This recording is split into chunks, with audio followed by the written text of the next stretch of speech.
Hello दोस्तों, आइए आज हम एक ऐसे सफल व्यक्ति का एक इंटरव्यू ले रहे हैं। बार बार चर्चा में रहता है कि रेलवे ग्रुप डी की तैयारी कैसे करें, कैसे सिलेक्शन होती है, पीटी कैसा होता है यानी फिजिकल कैसे होता है। तो इन्हीं सब पर चर्चा करने के लिए हमारे सामने एक दीपक कुमार पांडे जी हैं और ये सिकंदराबाद बोर्ड से है। सिकंदराबाद बोर्ड अभी फिजिकल भी हो गया और आपको डीवी के लिए डेट दे दिया, यानी डॉक्यूमेंट वेरिफिकेशन और प्लस मेडिकल साथ ही होना है। तो आइए इनसे हम जानते हैं कि सबसे पहले आपको सत्याग्रह न्यूज में बहुत बहुत बधाई है और आपको बहुत बहुत बधाई कि आपने एग्ज़ाम को क्वालिफाई किया और उसके बाद आपने फिजिकल को भी क्वालिफाई किया। सबसे पहले थोड़ा आप बताइए कि आप किस बोर्ड में हैं, आपका क्या नाम है। सबसे पहले हम आपके सत्याग्रह न्यूज़ के धन्यवाद देना चाहते हैं और आपके ऑडियंस को भी यही बताना चाहते हैं कि हम एक स्टूडेंट हैं जो कि सिकंदराबाद बोर्ड से इस बार ग्रुप डी में फॉर्म डाले हुए थे।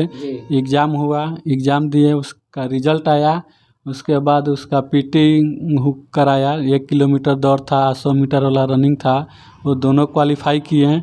उसके बाद डीवी के डेट भी दे दिया है, जिसमें मेरा डीवी का 28 तारीख का है और 1 तारीख अगले दिन 1 तारीख को मेडिकल के लिए बुलाया गया है। अच्छा, तो आप जो एग्ज़ाम दिए उसका एग्ज़ाम का पैटर्न क्या था, ज़रा बताइए। एग्ज़ाम का पैटर्न वही होता है, 10th लेवल का जॉब है, 10th लेवल का ही पूछता है, जिसमें तो सारे 10th लेवल का ही रहता है कि उससे स्टैंडर्ड भी रहता है? स्टैंडर्ड, उससे स्टैंडर्ड रहता है। जो मैथ रीजनिंग जो रहता है वह रीजनिंग तो 10th में पढ़ाई नहीं जाती है, तो रीजनिंग भी था, तो उसे स्टैंडर्ड तो कहीं देंगे लोग आराम से। तो मैथ पूछबे करता है, रीजनिंग पूछा था और जीके जीएस था, वो तो माने हाई था।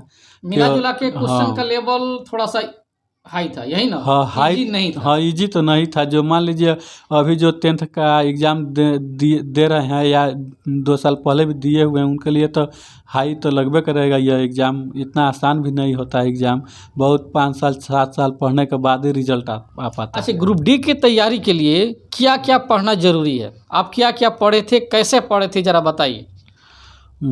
पढ़े तो बहुत धीरे धीरे मेहनत करते करते आदमी बहुत सालों तक पढ़ा। 5 बरस 6 बरस लग आपको गया। कितना दिन लग गया तैयारी करने में ग्रुप डी के लिए? 6 बरस। 6 बरस में ग्रुप डी का आपको जॉब मिला है? हाँ। मतलब मिलने वाला है? मिलने वाला है। अब मेडिकल हो जाएगा तो मिल ही जाएगा। तो आप क्वेश्चन अटैम्प्ट कितना किए थे? क्वेश्चन अटैम्प्ट किए थे 87।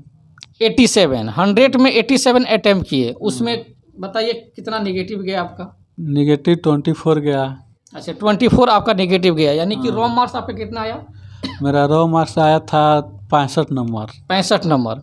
उसके बाद ये नॉर्मलाइज परसेंटाइल के बाद भी आपका कितना स्कोर बढ़ा? उसके बाद जो क्वेश्चन था रेलवे बोर्ड की ओर से रिजेक्ट भी कर दिया गया। कितना क्वेश्चन रिजेक्ट हुआ आपके शिफ्ट में? 3 नंबर, 3 को क्वेश्चन, यानी 97 पे आपका बना था। हाँ। तो जो क्वेश्चन आप अटेम्प्ट किए थे, क्या उसको भी रिजेक्ट कर दिया गया था? हाँ, जो हमारा सही था उसी को रिजेक्ट कर दिया था। यानी कोई प्रॉब्लम होगा यही, इसीलिए क्वेश्चन गलत था। अच्छा, रेलवे बोर्ड आपने सही बना दिया। क्वेश्चन गलत था उस समय। हाँ, आंसर की मिला था तो उस समय सही था, गड़ा दिए थे। वही कहिए, कुछ रिक्स बिना रिक्स लिए बिना एग्जाम उतना क्वालिफाई जल्दी नहीं कर पाता लोग। लगभग इनको 50-50 लगा होगा। रेलवे बोर्ड को ये मतलब क्वेश्चन सही ही देना चाहिए। अब गलती दे रही है उसमें तो उतना। तो अभी आपका जो रॉ मार्क्स के बाद जो स्कोर है, कितना स्कोर है आपका? 61 हुआ है इस 61। और पीटी के लिए आपको कट ऑफ कितना दिया गया था? 57 दिया था। 57। और जनरल से आप हैं? हाँ, तो देखिए 57 इनका कट ऑफ गया था सिकंदराबाद बोर्ड में और इनका 61 आ रहा था नंबर, 61 पॉइंट समथिंग। तो इनका 4 अंक अधिक है, कट ऑफ से इनका 4 अंक अधिक था।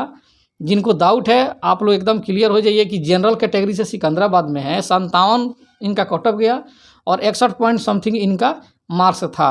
तो आपका सिलेक्शन हो गया है डीवी के लिए? हाँ, हो गया है डीवी के लिए। अच्छा, जो लोग इसका प्रिपरेशन करना चाहते हैं उनको आप क्या बोलना चाहते हैं? कैसे तैयारी करें लोग? तो उनको वही कहेंगे कि बस मेहनत करते रहिए, मेहनत करिए तो सफलता कभी ना कभी तो मिलवे करेगी। सब मेहनत करने से हावड़ाए नहीं, दिक्कत तो आती है। ऐसा बात नहीं है कि सब कोई जो इस समय तैयारी कर रहा है वो बहुत ज़्यादा माने उनके पास रुपया पैसा है तब तैयारी कर रहे हैं।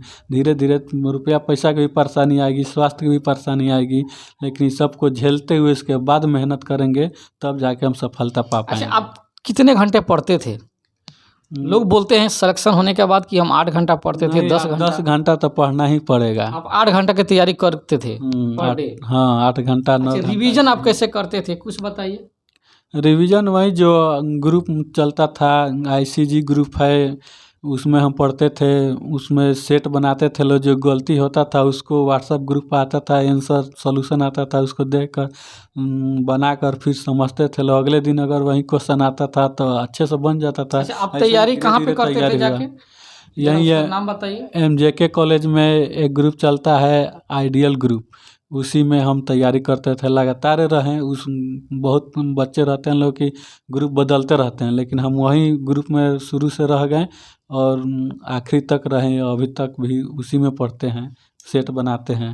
देखिए ये बेतिया में ही रह के तैयारी किए हैं, बेतिया आइडियल कॉन्शियस ग्रुप में ही ये मेंबर थे। ये भी कोचिंग वोचिंग के, देखिए बिना कोचिंग, सबसे बड़ी बात ये है आप कहीं कोचिंग नहीं किए हाँ थे? कोचिंग वोचिंग किए रहते लोग तो शायद 2 साल पहले ही सफलता मिल गई होती। कोचिंग भी बहुत मायने रखती है, उसी के चलते हम लोग और पीछे रह गए, सेल्फ स्टडी करते रह गए। थोड़ा सेल्फ स्टडी में टाइम लगता है बस। तो हम यही कहेंगे कि और कहीं मिल जाए, गुरु के बिना गुरु के ज्ञान होता नहीं है।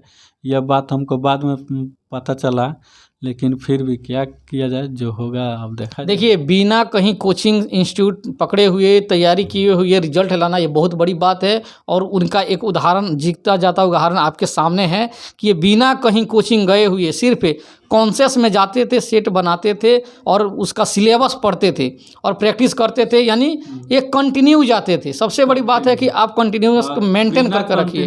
बिना कंटिन्यू का नहीं होगा। हम इसमें ऐसा 10 दिन 12 दिन आकाज होता था, इससे ज़्यादा ना। अब ना हो कि 1.5 महीना 2 महीना साफा छोड़ दिए पढ़ना, तो ऐसे नहीं। 1.5 माह छोड़ देने से हो जाता है लगभग लेवल 0 हो जाता है। बिल्कुल बिल्कुल। हाँ नया से तो फिर हाँ सब लगता है भूल गया है। अच्छा आपके 5 दिन 6 दिन पर उतना परवाह नहीं पड़ता है। अच्छा आपके जो कॉन्सेप्ट चलता था उसमें से कितना का रिजल्ट हुआ है कुछ बताइए। तो बहुत लोग का हुआ है रिजल्ट। हाँ बहुतों का रिजल्ट। तो देखिए ये मतलब आदमी ठान ले तो कुछ भी संभव है। उसका एक जीता जागा उदाहरण आपको हम दिखा रहे हैं कि बिना कहीं कोचिंग में गए हुए सेल्फ स्टडी करके, यानी कि कॉन्सेप्ट के बदौलत ये अपने रिजल्ट लाए हैं। और इनका सिलेक्शन भी लगभग 80% हो ही गया है। सिर्फ इनको DB में जाना है और उसके बाद इनका मेडिकल होगा और उसके बाद इन लोगों को बहुत जल्द ज्वाइनिंग कराया जाएगा। तो आपको सर बहुत बहुत मुबारक, बहुत बहुत बधाई कि आप जल्द से जल्द आप मेडिकल फाइट करिए और अपना ज्वाइनिंग कीजिए। फिर मिलते हैं नेक्स्ट वीडियो में। जय हिंद।